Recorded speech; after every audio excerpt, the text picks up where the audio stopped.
আসসালামাইকুম বন্ধুরা, পুতুলের আজকে আবার নতুন গল্প নিয়ে চলে এসেছি। এখানে আব্দুল রহমান আর টুম্পা শুয়ে রয়েছে। টুম্পা তো রোজা রয়েছে, টুম্পার তো অস্থির অস্থির লাগতেছে। দেখুন তাহলে টুম্পা কি করে। মামু কি আরামে ঘুমোচ্ছে, কিন্তু আমার তো ক্ষুধা লেগে গেছে। কেমন যেন লাগছে, গলাটা শুকনো শুকনো লাগছে।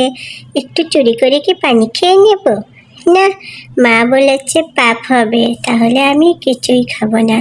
মামুর সঙ্গে বরঞ্চ ঘুমোই, কিন্তু মামু তো ঘুমোচ্ছে। মামুকে দেখে ডাকি, ও মামু, ও মামু। মামু, তুমি শিগগিরই ঘুম থেকে ওঠো তো, আমাকে একটু গল্প শোনাও বাপু। আর কয়টা বাচ্চা বলো তো। আরে টুম্পা সোনা, তুমি আমাকে এত ডাকছো কেন? আমি শুয়ে রয়েছি। আর এখন এত জ্বালাচ্ছ, আমি একটু ঘুমোতে দাও, একটু পরে আমার দোকানে যেতে হবে। মামু, তুমি আমাকে শুধু বলো কয়টা বাজে, আমার ভালো লাগছে না। ও, তাই নাকি? আচ্ছা ঠিক আছে, দাঁড়াও দেখতেছি ঘড়িতে। এই মাত্র 9টা বাজছে, আমার এখনই দোকানে যেতে হবে। মাত্র 9টা বাজে? আচ্ছা ঠিক আছে, তুমি ঘুমাও, আমি মামিদের কাছে যাই। টুম্পা সোনা শুধু জ্বালা, একটু ঘুমোয়নি। এবারে তো আব্দুল রহমান শুয়ে পড়ল, টুম্পা ঘর থেকে চলে গেল।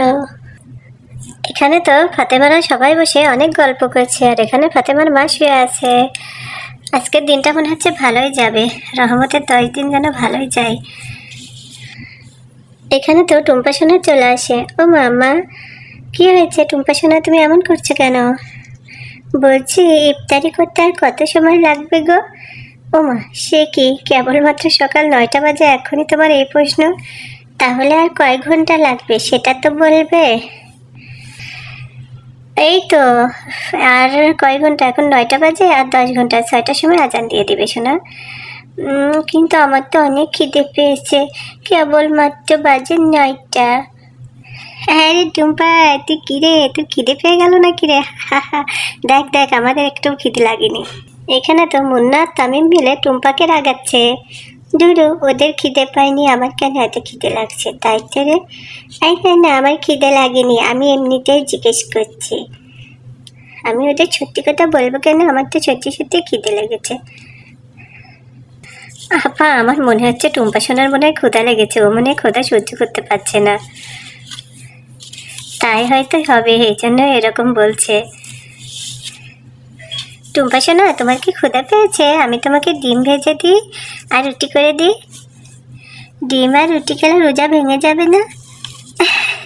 না না, ডিম আর রুটি খেলে রোজা ভাঙবে না। টুম্পা সোনা তো অনেক ছোট, তার জন্য কি আর টুম্পাকে টুম্পার মামি ফোঁস দিয়ে খাইয়ে দেবে ভাবছে।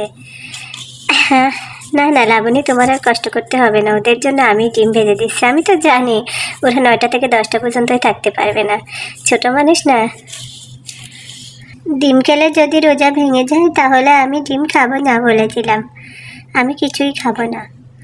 আচ্ছা ঠিক আছে, তুমি যখন খাবে না, না খেয়ে থাকতে পারলে থাকো, তাহলে আমার কি, রোজা করতে পারলেই ভালো। ও মা, মা ডিম ভাজার কথা বলছে।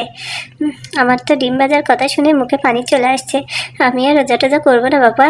মা মা মা, তুমি আমাকে ডিম ভেজে দাও তো, আমি ডিম ভাজা দিয়ে ভাত খাবো। ডিম ভাজা দিয়ে আমি খুব মজা করে ভাত খাবো। আমার খুব খিদে পেয়েছে, আমি কালকে থেকে রোজা থাকবো। দেখেছো, বলেছিলাম না। ঠিক আছে, চলো চলো, তোমাদেরকে আমি ডিম ভেজে দিই। ওমা, ভাই বেশি করে ডিম খেয়ে নিলে তাহলে আমার কি হবে?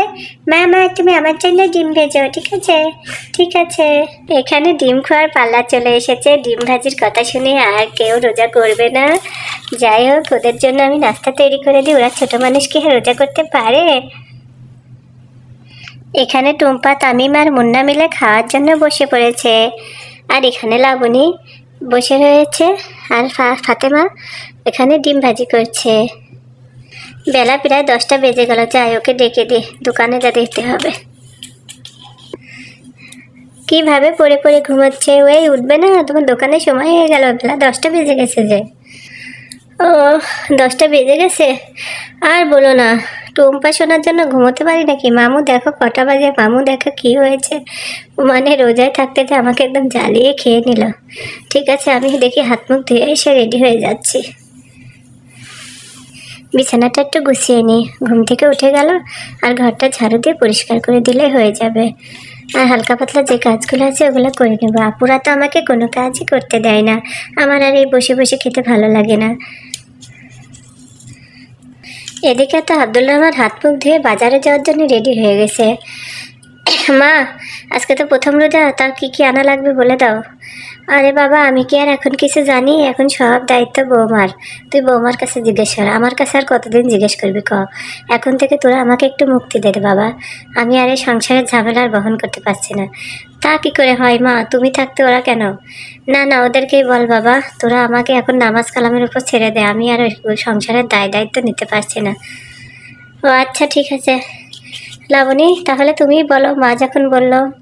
আরে আরে, আমি কিছুই বলতে পারবো না, তুমি আপুর কাছে যাও, আপু সব জানে।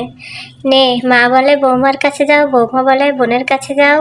দেখি দেখি, এবার আপুর কাছে গিয়ে দেখি। আপু, কি কি লাগবে বলে দাও, নিয়ে আসি। মা বলেনি? ওই দেখো, সবাই একে একজনকে ঠেলাচ্ছে।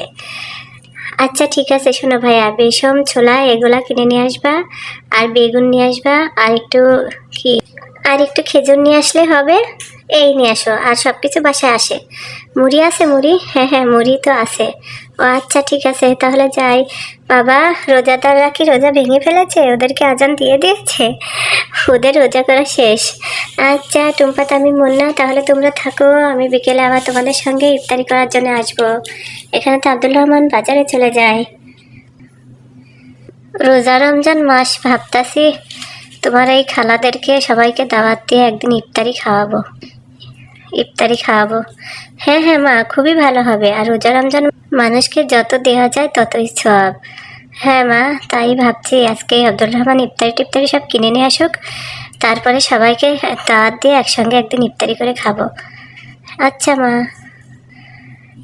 এখন তো প্রায় 10টা বেজে গেছে, আব্দুল রহমান চলে গেল, আর কোনো কাজ নাই। যাই একটু অজু করে কোরআন শরীফ পড়ি বসে বসে। এই মাসে একটা খতম দিতে হবে। বন্ধুরা, আমাদের গল্প তোমাদের কেমন লাগলো? যদি ভালো লাগে অবশ্যই আমাদের চ্যানেলটি সাবস্ক্রাইব করে পাশে থাকবেন। আজকের গল্প এ পর্যন্তই। আল্লাহ হাফেজ।